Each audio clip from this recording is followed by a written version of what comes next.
Masalah yang kedua tentang masalah mana yang afdal antara kambing atau lembu. Maka sebagian menganggap lebih afdal kambing, kata dia. Kau menganggap kenapa lebih afdal kambing? Karena kalau lembu nanti di akhirat bertujuh naik lembu. Aku tak mau rame-rame, kata dia. Aku maunya sendiri-sendiri aja. Setelah dibahas oleh para ulama di antara kitabnya Al-Fiqhul Islami wa Adillatu, antara kambing sama lembu tidak ada yang mengatakan lebih afdal lembu atau lebih afdal kambing.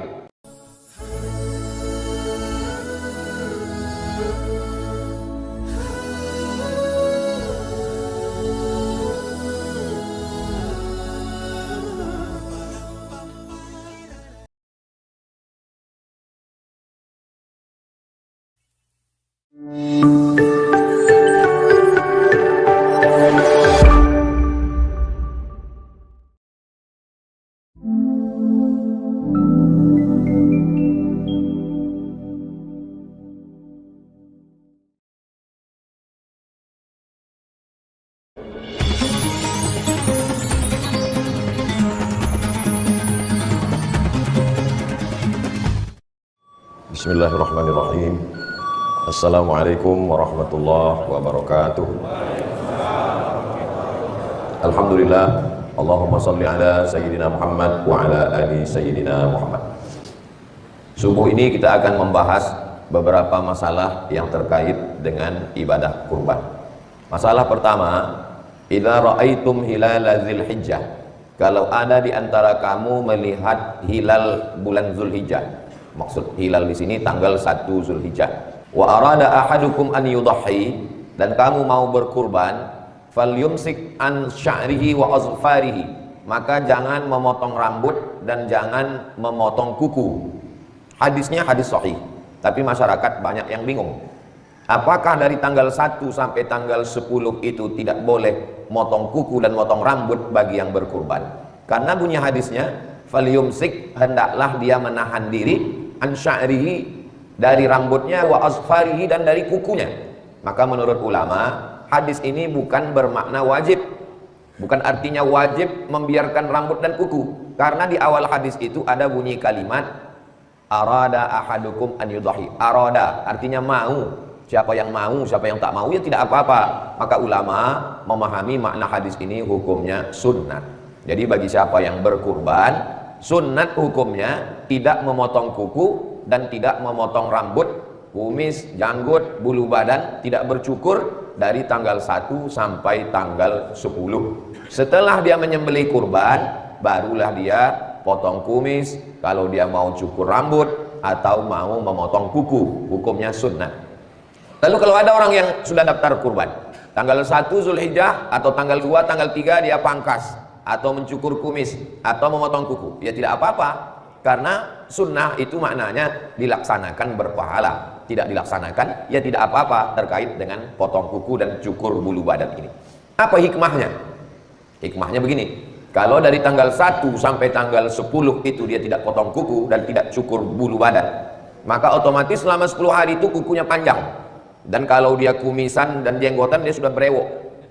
Maka ketika selesai potong hewan kurban, dia potong kuku, dia rapikan jenggotnya, dia potong kumisnya, dia cukur rambutnya, maka setelah itu dia fresh, merasa segar secara fisik. Yang sebelumnya merasa kotor, selesai berkurban dia merasa bersih. Rasa fresh itulah yang didapatkan orang. Secara batinnya dia bersih, suci karena sudah berkurban, dan secara fisik juga dia merasakan nyaman, merasa bersih. Itulah hikmah dibalik tidak potong kuku dan tidak mencukur bulu badan dari tanggal 1 sampai tanggal 10 Zulhijjah. Dilaksanakan baik, kalau tidak mau dilaksanakan tidak apa-apa, hukumnya tidak wajib menurut para ulama. Ini masalah yang pertama. Masalah yang kedua tentang masalah mana yang afdal antara kambing atau lembu. Maka sebagian menganggap lebih afdal kambing, kata dia. Kau menganggap kenapa lebih afdal kambing? Karena kalau lembu nanti di akhirat bertujuh naik lembu. Aku tak mau rame-rame, kata dia. Aku maunya sendiri-sendiri aja. Setelah dibahas oleh para ulama di antara kitabnya Al-Fiqhul Islami wa Adillatu, antara kambing sama lembu Tidak ada yang mengatakan lebih afdal lembu atau lebih afdal kambing. Tapi yang lebih afdal itu mana yang lebih banyak dagingnya, itu yang paling afdal. Karena ibadah kurban itu membagi makan daging orang miskin, yatim, duafa, jiran, tetangga, keluarga. Kalau zakat hanya fakir miskin saja. Tapi kalau kurban, jiran, tetangga, keluarga, sahabat dapat semuanya. Maka mana yang paling banyak dagingnya itu yang paling bagus. Ada namanya kambing dari Kabupaten Langkat beberapa tahun yang lalu, viral di Riau. Jadi dibeli anak kambing, dibawa ke Riau, nanti ada proses pembesaran, penggemukan, satu ekornya sampai 200 kilo. Jadi kalau kambing sebesar itu lebih afdal daripada sapi kurus. Dan sebaliknya sapi bisa lebih afdal. Ada orang kurban 7 orang, kambing kecil-kecil, kambing kacang, kambing kampung. Dibandingkan dengan orang yang bertujuh berkurban satu sapi limosin. Sapi limosin yang dari Australia, satu ekornya 1 miliar. Yang sekarang banyak dipotong artis-artis, itu lebih afdal 1 ekor sapi daripada 7 ekor kambing. Jadi kesimpulannya, mana yang lebih banyak dagingnya, itulah yang lebih afdal untuk dipakai berkurban. Nah, jadi antara yang sapi dengan kambing tidak usah kelahi dalam masalah ini. Soalnya dalam beberapa musyawarah panitia ini berkelahi. Bapak Ibu, kita nanti ada kambing, ada sapi. Nah, siapa di antara bapak yang sapi? Nah, semua mengaku, saya sapi gitu. Mau sapi, mau kambing, yang jelas yang mana yang paling banyak dagingnya. Masalah ketiga, mana yang lebih afdal? Binatangnya jantan atau betina? Maka dari beberapa tempat, kami dari Riau mencari lembu itu ke Sumatera Barat, ke Payakumbuh dan seterusnya. Itu harga sapi jantan lebih mahal daripada sapi betina. Kenapa begitu? Karena rata-rata jamaah mencari sapi jantan. Dan dalam fikih memang dikatakan lebih afdal kambing jantan dan sapi jantan. Mengapa lebih afdal? 2 alasan. Yang pertama, karena kalau sapi betina dipotong berkurang produksi. Jadi efeknya itu pada efek ekonomi. Bayangkan kalau sapi betina yang dikurbankan, tinggal sapi jantan, berkurang produktivitas. Sedangkan Islam ini ada namanya zakat. Zakat itu ada zakat perdagangan, ada zakat hewan, di antaranya zakat kambing dan zakat sapi. Bagaimana orang mau berzakat sapi kalau sapi betina dipotong? Itulah mengapa sapi jantan dan kambing pun kambing jantan. Alasan yang kedua, kenapa kambing jantan lebih afdal dan sapi jantan lebih afdal? Ternyata menurut ulama dalam kitab-kitab fikih, kambing jantan dengan sapi jantan dagingnya lebih enak daripada sapi betina. Dalam bersedekah, kita disuruh bersedekah makanan mana yang paling lezat, mana yang paling enak, itulah yang kita sedekahkan. Atas 2 alasan itulah kenapa sapi jantan dan kambing jantan lebih afdal dipakai berkurban daripada betina. Jadi maklum kalau harganya tinggi. Tapi kalau nanti waktu rapat panitia, Bapak Ibu sekalian, masjid kita ada 10 sapi, yang 8 jantan, yang 2 betina, tidak perlu komplain karena kurbannya tetap sah. Jangan masalah-masalah kecil nih diperbesar, akhirnya menjadi konflik di tengah masyarakat. Tujuan kita berkurban ini untuk menyembelih binatang yang bertanduk supaya hilang sifat-sifat menanduk pada diri kita. Bukan malah setelah berkurban sesama jamaah saling menanduk. Kata kambing, aku aja tak menanduk lagi, kalian pula saling menanduk, kata dia. Nah, ini penting dipahami dengan baik. Ini hanya masalah khilafiyah yang sepele, yang remeh-temeh saja. Masalah yang keempat, waktu menyembelih kambing itu, apakah disebut nama orangnya bagi yang menyembelihkan nama orang lain, atau cukup Bismillahi Allahu Akbar? Maka yang menyebut nama dalilnya hadis. Mana hadisnya?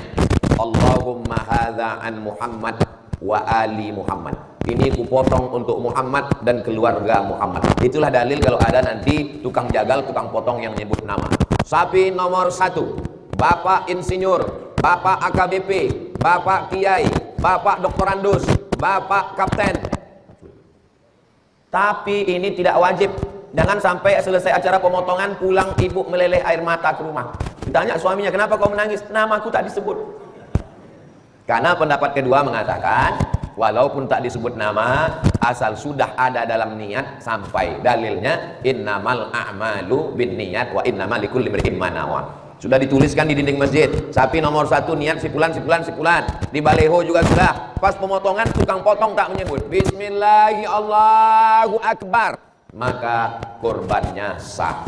Jadi saya membahas ini masalah-masalah yang dalam praktek di masyarakat khilafiyah supaya kita tidak berkonflik, berkelahi. Saya tak bisa menyatukan umat, tapi insya Allah kajian-kajian kita ini menyelesaikan konflik di masyarakat supaya antar orang yang sudah di masjid ini jangan kelahi. Kalau kita sesama di masjid yang sudah sama-sama sholat, sama-sama ngaji, sama-sama kurban, berkelahi, bertengkar, cakar-cakaran, apa kata orang luar masjid? Untung kita tak ke masjid. Coba kalau kita ke masjid, kelahi juga kita kan. Untung kita tak berkurban. Coba kalau kita ikut berkurban, berkelahi kita kan.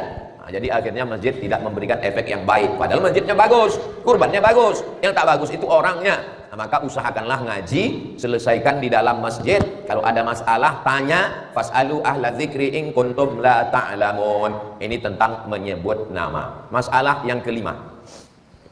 Waktu memotong itu, kemana arah kepala sapi, kepala lembu, kepala kerbau? Menurut sunnah Nabi SAW, arah kiblat ke sana, maka kepalanya ke arah Riau. Sumatera Barat Pak Ustaz, terserahlah, mau Sumatera Utara, mau Sumatera Barat. Kepalanya ke utara, kakinya ke selatan. Ke utara, ke selatan gimana ya? Tunggu dulu, bayangkan dulu peta Pulau Sumatera menghadap ke arah kiblat. Kakinya ke arah utara, Medan, Sumatera Utara, Aceh, Jambi, Riau. Kepalanya ke arah Lampung, badannya menghadap ke arah kiblat. Bismillahi Allahu Akbar. Menghadap ke arah kiblat. Menghadap ke arah kiblat. Nabi SAW menginjakkan kakinya, tapi tidak dengan bertenaga keras, hanya sekedar menenangkannya saja. Lalu kemudian tangan kanannya memegang, tangan kiri memegang kepala, tangan kanan memegang pisau. Dianjurkan menyembelih sendiri. Sunnat hukumnya menyembelih sendiri. Bagaimana dengan orang yang tak sanggup menyembelih? Saya anjurkan, masih ada waktu dan kesempatan untuk buat pelatihan bersama Juleha. Ibu, nanti kalau Bapak izin permisi mau jalan sama Juleha, Ibu mohon izinkan. Karena Juleha ini artinya juru sembelih halal. Ketua Juleha Sumatera Selatan bersama kami sekarang, namanya Al-Mukarram Ustadz Kemas Ali. Minta pelatihan ke beliau. Karena banyak sekarang praktek motong ini yang tidak sesuai dengan syariat Islam. Viral video beberapa waktu yang lalu, motong kambing, sapi pakai pisau dapur yang tumpul. Menyiksa binatang tak boleh.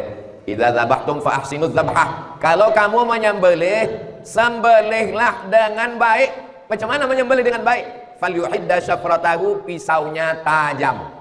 Nanti di Juleha diajarkan mengasah pisau. Setelah pisaunya tajam, ambil itu batang pisang atau kertas, bisa dipotong goloknya, barulah dipotongkan. Tidak boleh menyiksa binatang. Marah Nabi Muhammad SAW. Wa ma arsalnaka illa rahmatan lil.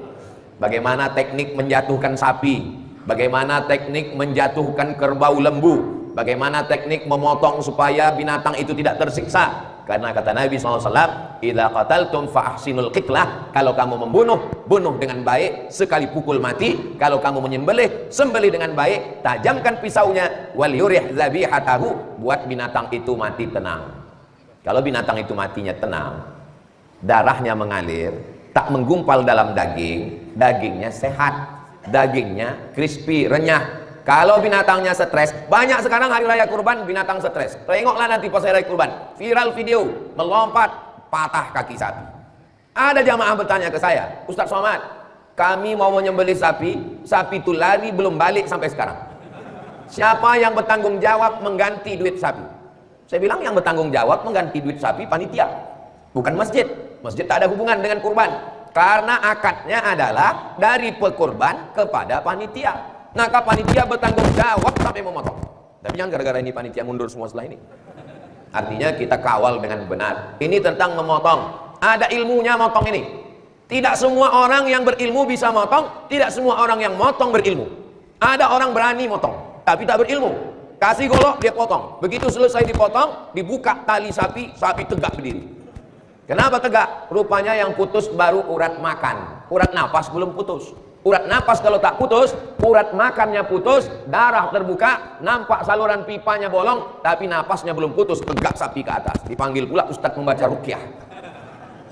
Ada orang berilmu tapi tak bertenaga. Ilmu motong tahu dia, ini mesti putus urat makan, mesti putus urat napas. Teori mantap. Begitu dipotong, nampaknya darah, dia pun pingsan.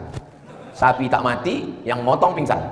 Heboh pula jamaah mencari ambulan untuk membawa tukang potong. Nah, maka nanti carikan khusus tukang potong yang spesialis supaya kita tidak dua kali kerja.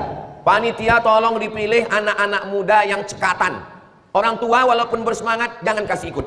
Mohon maaf yang sudah tua jangan tersinggung. Ini melihat fakta di masyarakat, banyak orang tua yang bersemangat kena sipak sapi sampai sekarang belum sehat. Bukan berarti orang muda tidak disipak sapi, ini ikhtiar dari kita. Masih bertongkat sampai sekarang. Maka jangan tersinggung bapak-bapak, ini saya bicara ini niat baik melihat fakta di tengah masyarakat. Pisaunya itu bukan hanya sekedar pisau, dari atas ke bawah dengan dari bawah ke atas berbeda efeknya. Nampaknya simpel sederhana. Ditarik pisau dari atas ke bawah, darahnya muncrat ke atas. Mesti ditutup pakai daun pisang. Tapi kalau ditarik dari bawah ke atas, maka darahnya turun ke bawah. Jangan sampai potong berkali-kali.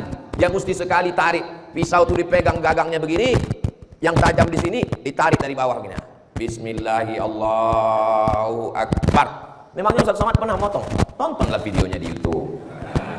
Buat situ, UAS motong hewan kurban 3 tahun yang lalu. Setelah itu saya tidak pernah lagi. Saya ini termasuk orang yang tak sampai hati. Saya seumur-umur tak pernah motong ayam. Disuruh mak saya dulu motong ayam, tak mau saya. Tapi pas setelah acara pelatihan Juleha itu, mereka suruh, tak mungkin saya nolak, malu kita kan. Suruh, Ustaz potong, siap saya bilang. Potong, habis potong, wal awal wal akhir. Itu yang pertama dan terakhir, setelah itu tidak lagi. Maka sediakan khusus buat pelatihan. Kalau tak sanggup buat pelatihan, cari tukang potong yang spesialis. 2 ini mesti spesialis, jangan mendadak. Yang pertama tukang potong, yang kedua tukang kulit. Tukang potong dengan tukang kulit tidak bisa coba-coba, karena kalau coba-coba rusak daging dan rusak kulitnya, sementara kulit nanti mau dipakai banyak manfaatnya. Ini masalah yang kelima. Masalah yang keenam, setelah dipotong, apakah boleh dimakan dagingnya? Maka Allah berfirman dalam Al-Quran, fakulu minha, makanlah dagingnya. Bukan boleh, Allah menyuruh makanlah dagingnya. Kalau disuruh itu berarti wajib? Tidak wajib. Hukum memakan daging kurban sunnah. Tapi katanya Pak Ustaz haram makan daging kurban. Daging kurban yang haram dimakan kurban wajib. Kurban wajib tak boleh dimakan. Kurban wajib itu yang mana? Kurban nazar. Saya bernazar, ya Allah, kalau lulus anak saya tahun ini CPNS saya berkurban. Tapi kalau tak lulus sampai mati saya tak berkurban. Itu tak boleh dimakan. Tapi kalau kurbannya kurban sunat, maka boleh dimakan dagingnya. Berapa yang dimakan? Fakulu minha, makan sedikit saja. Apanya yang dimakan dan berapa banyak? Maka tengok Nabi, hadis Nabi SAW, akala min kabidi udhiyatihi, Nabi memakan hati hewan kurbannya. Ini beda Idul Adha dengan Idul Fitri. Idul Fitri habis sholat subuh makan dulu.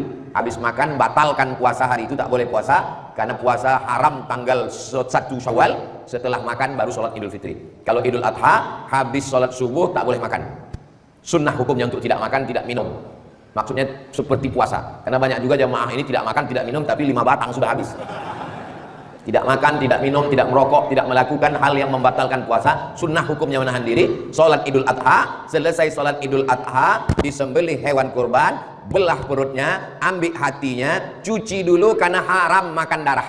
Urimat alaikumul maitatu, haram makan bangkai, wadamu darah, walahmul khinzir, babi, bangkai.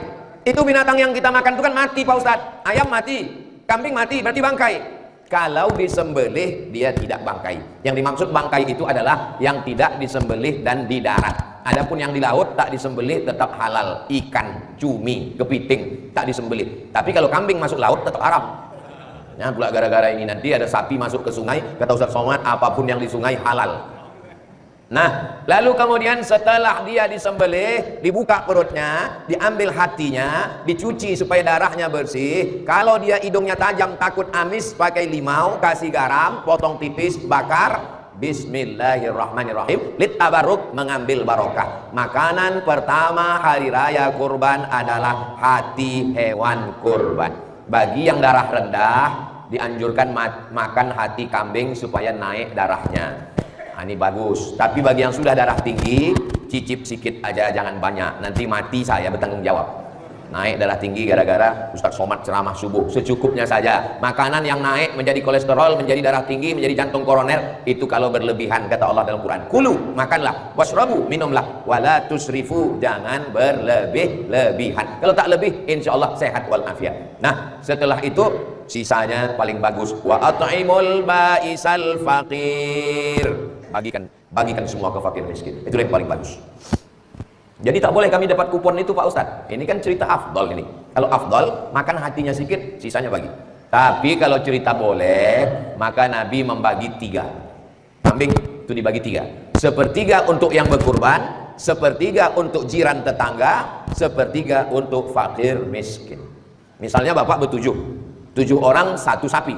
Daging sapi dengan tulang sapi, dengan kepala sapi, dengan lemak sapi, dengan organ dalamnya itu dibagi 3. Sepertiga untuk keluarga di rumah, sepertiga untuk jiran tetangga, sepertiga untuk fakir miskin. Itu pembagian boleh. Lalu macam mana pembagian kami selama ini Pak Ustadz? Macam mana pembagian kita? 1 kupon untuk masyarakat, yang berkurban dapat 1 kupon. Jadi kalau saya menjadi peserta, saya dapat 2 kupon. 1 kupon sebagai masyarakat, 1 kupon sebagai pekurban. Bagus, karena 2 kupon itu tidak melebihi jatah sepertiga. Yang tidak boleh itu lebih sepertiga. Tapi jangan gara-gara tausiah Ustaz Somad subuh ini, semua peserta minta sepertiga. Besok semua komplain ke panitia. Kata Ustaz Somad sepertiga, aku minta sepertiga. Maksud saya menjelaskan ini, tidak boleh mengambil lebih dari jatah sepertiga. Adapun kurang dari sepertiga, sisanya itu dianggap sebagai sedekah. Berikutnya masalah yang ke-7. Memberikan kepala kepada yang tukang potong sebagai upah.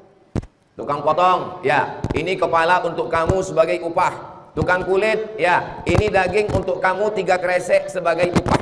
Haram hukumnya mengambil hewan kurban dijadikan sebagai upah, karena kurban bukan milik tukang potong. Kurban sudah ada jatahnya masing-masing. Makanya tukang potong, tukang kulit, dia tidak dikasih upah dari daging, kepala, ekor, jantung, limpa, usus, kulit hewan kurban, tapi dia dikasih upah khusus. Dari mana duitnya? Duitnya dari setoran awal. Maka akad setoran awal itu mesti jelas. Ini 3 juta hewan kurban sekaligus biaya operasional. Akadnya mesti begitu. Kalau tidak begitu akad, panitia nanti sulit. Pertama, kalau duit berlebih, panitia mesti membalikkan. Yang kedua, dari mana panitia untuk mengambil duit 5? Pertama, survei pencarian sapi. Yang kedua, membawa sapi dari luar kota ke Bengkulu Selatan. Yang ketiga, sapi tak langsung dipotong, tapi jaga malam dulu, semalam 2 malam. Siapa yang jaga malam? Yang keempat, tukang jagal mesti diupah. Yang kelima, tukang kulit mesti dikasih upah. Itu diambil dari biaya operasional. Akad di awal. Saya serahkan duit ini 3 juta untuk hewan kurban saya sekaligus biaya operasional tunai. Jangan ambil untuk kurban dari masjid. Jangan ambil duit masjid untuk beli kresek, duit masjid untuk beli pipa, duit masjid untuk beli tali rapia, duit masjid untuk beli pisau. Karena duit masjid sedekah umat Islam untuk masjid, bukan untuk penyelenggaraan hewan kurban. Jangan sampai masalah yang kecil-kecil kita dituntut di hadapan Allah. Famay ya'mal mithqala dzarratin khairan yarah. Nah, ini insyaallah duitnya bisa dipakai semuanya. Lalu kemudian bagaimana dengan relawan-relawan?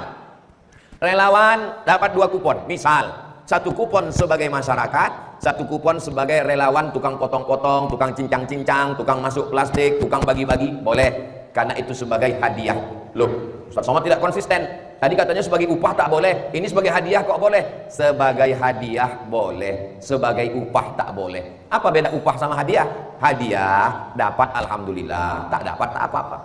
Tapi kalau upah mesti dapat. Kalau tak dapat, pisau itu naik ke atas.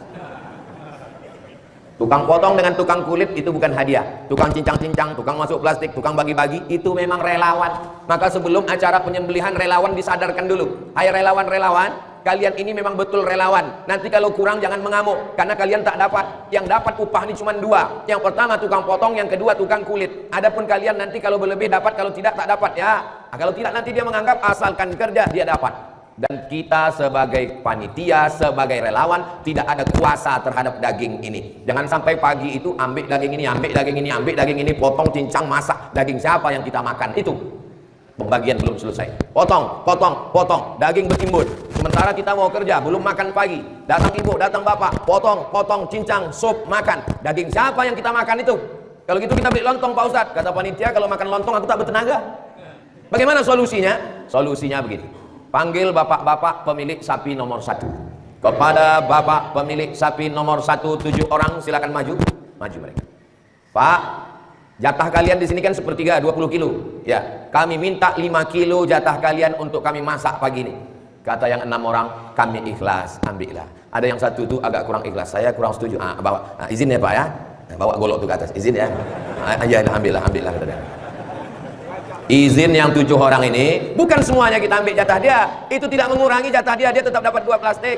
Supaya jangan kita semena-mena. Ambil kepalanya, bagikan ke sana, ambil ekornya, bagikan ke sana, ambil tulangnya. Punya siapa ini? Kita bukan penguasa di sini. Kita hanya dititipkan amanah untuk mengurus hewan kurban, maka buatlah sesuai dengan tuntunan Rasulullah sallallahu alaihi wasallam. Nah, ketika pembagian muncul masalah yang ke-8. Lama betul jam 6 lewat 6. Masalah yang ke-8 adalah waktu membagi hewan kurban, tak semua tetangga kita ini Islam. Ada di komplek itu orang yang tak Islam. Apakah orang tak Islam boleh dapat hewan kurban? Maka hukumnya kata Syekh Atiyah Soqar dalam kitab Fatawa Al-Azhar, boleh. Mana dalilnya?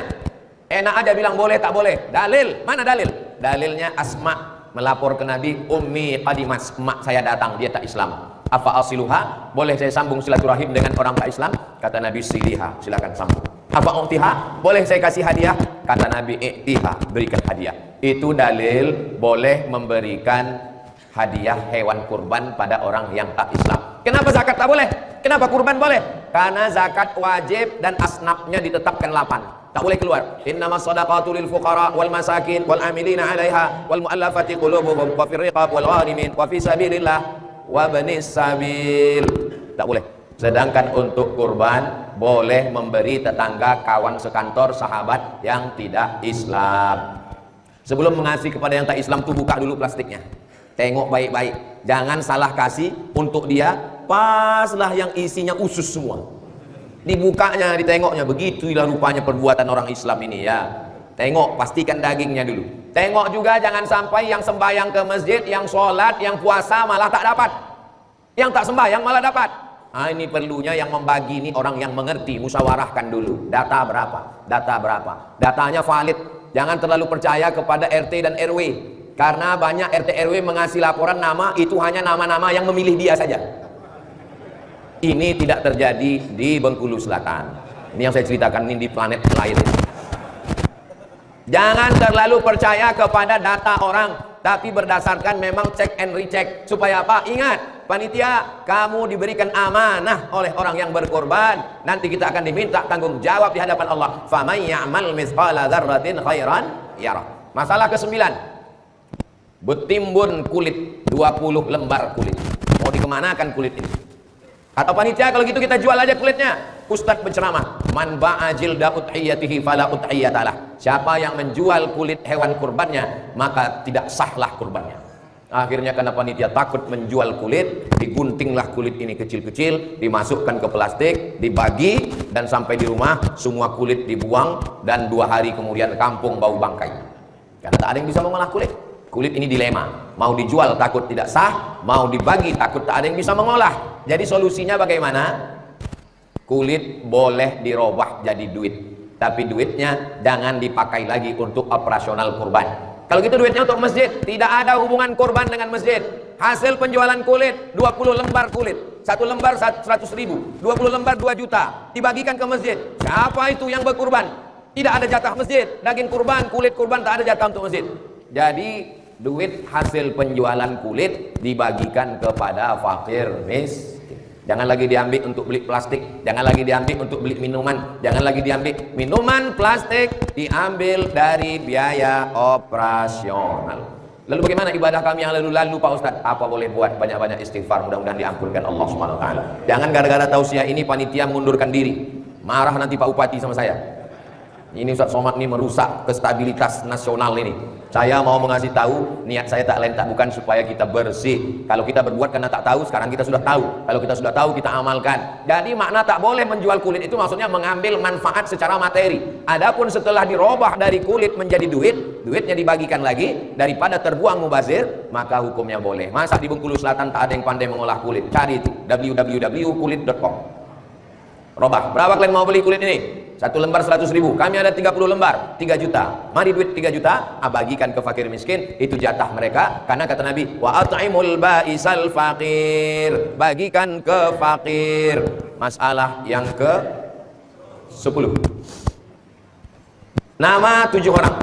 Nomor 1 Pak Dr. Andus, nomor 2 Pak Bupati, nomor 3 Pak Sekda, nomor 4 Pak Ketua MUI, nomor 5 Ketua Penggerak PKK, nomor 6 almarhum, nomor 7 almarhumah. Gimana ceritanya orang mati kok bisa berkurban? Nomor 10 pembahasannya kurban untuk orang mati. Orang yang sudah meninggal dunia berkurban. Ustaz Abdul Somad berkurban ya. Saya, istri saya, anak saya, Sami Ahmad Misbahi Billah, Mizian Hazik Abillah, Sami Ahmad Misbahi Billah. Berempat. Yang 3 lagi, atuk saya, ayah saya, emak saya. Yang 3 ini udah meninggal. Mana dalilnya Ustaz berkurban 3? Dalilnya hadis Nabi. Nabi waktu berkurban, Allahumma hadza an Muhammad wa ali Muhammad. Ini kupotong kurban untuk Muhammad dan untuk istri Muhammad sallallahu alaihi wasallam. Padahal waktu itu Khadijah sudah meninggal. Itulah dalil berkurban untuk orang meninggal dunia pahalanya sampai. Tapi hadisnya jelas, idza mata ibnu Adam inqata'a amaluhu. Kalau manusia sudah mati, maka putuslah amalnya. Tak ada lagi tahlil, tak ada lagi baca Yasin, tak ada lagi kirim-kirim kurban. Putus sudah. Hadisnya sahih. Kepala kau tak sahih. Hadis tentang orang mati putus itu hadisnya ada dalam Sahih Muslim. Bunyi hadisnya idza matal insan, kalau manusia mati inqata'a, putus amalnya. Maksudnya amal orang yang mati itu putus. Orang yang mati itu amalnya putus. Adapun amal orang hidup ke orang mati tidak putus. Misal Abdul Somad, mati Abdul Somad. Apakah Abdul Somad masih bisa beramal? Abdul Somad tidak bisa beramal karena Abdul Somad sudah mati. Itulah maksudnya amal Abdul Somad ini putus. Tapi amal. Jadi tentang masalah kurban untuk orang mati, maka kurban sampai. Adapun yang putus itu maksudnya orang yang mati itu amal dia putus. Adapun amal kita yang hidup, Abdul Somad mati, amal Abdul Somad ini putus. Apakah kalau orang dari mana mengirimkan doa sampai atau tak sampai? Sampai. Meninggal Ustaz Somad, untuk almarhum Abdul Somad Al-Fatihah sampai. Allahumma fir lahu warhamhu sampai. Bapak Ibu berkumpul masak ayam sedekah, ya Allah sampaikanlah pahala sedekah kami untuk almarhum sampai. Jadi masalah kurban untuk orang meninggal dunia hukumnya sampai menurut 4 mazhab. Mazhab Hanafi, mazhab Maliki, mazhab Syafi'i, mazhab Hambali. Itulah kaji kita subuh ini. Kalau Tuhan membeli peniti, jangan ditusukkan ke sayur kubis, karena mik sudah mati-mati, petanda waktu sudah habis.